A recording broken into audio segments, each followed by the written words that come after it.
Very good. Thank you, Senator Capito. Senator Padilla, former Secretary of State, thank you for being here. Thank you, along with Senator Blunt, one of the two former state secretaries of state on this panel. Madam Chair, last week I was pleased to join as a co-sponsor of the Electoral Count Reform Act. And I want to speak briefly as to why I'm supporting it here today. The Electoral Count Act reform is critical to ensuring the process of certifying future presidential elections, as well as the peaceful transfer of power that's so fundamental to our democracy, ensuring that those two processes are not disrupted as they were last January 6th.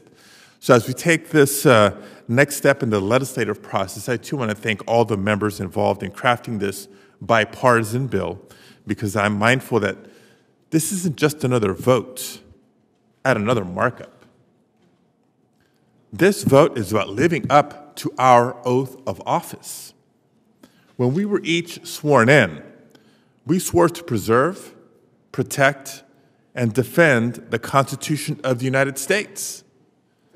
And that includes working to ensure that an insurrection, an attack on our democracy, never happens again. So I'm committed to building the necessary support for this bill in the Senate.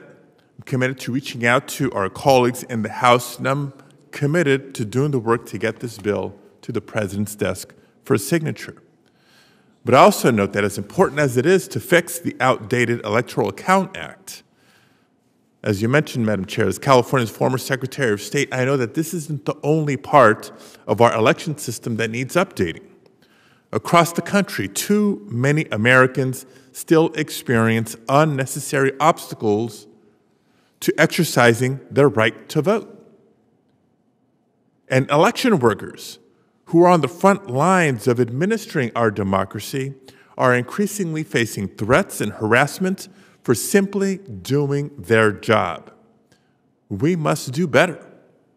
So as urgent and as important as it is to pass the Electoral Count Reform Act now, I urge all of us to build on the bipartisan effort at the center of this markup here today and to come together to fully update our election system to protect our election workers, to secure the fundamental right to vote, and to make it easier for all eligible Americans, Republican, Democrat, and Independent, to participate in our democracy. So thank you again to my colleagues for coming together today to strengthen our democratic process. But may this first step, an important step, but let it be just a first step to further protecting the voices of millions of Americans. And with that, I do urge all of us to vote for the substitute and, when adopted, vote for the bill as amended. Thank you, Madam Chair. Thank you very much, Senator Padilla. And I believe you have a statement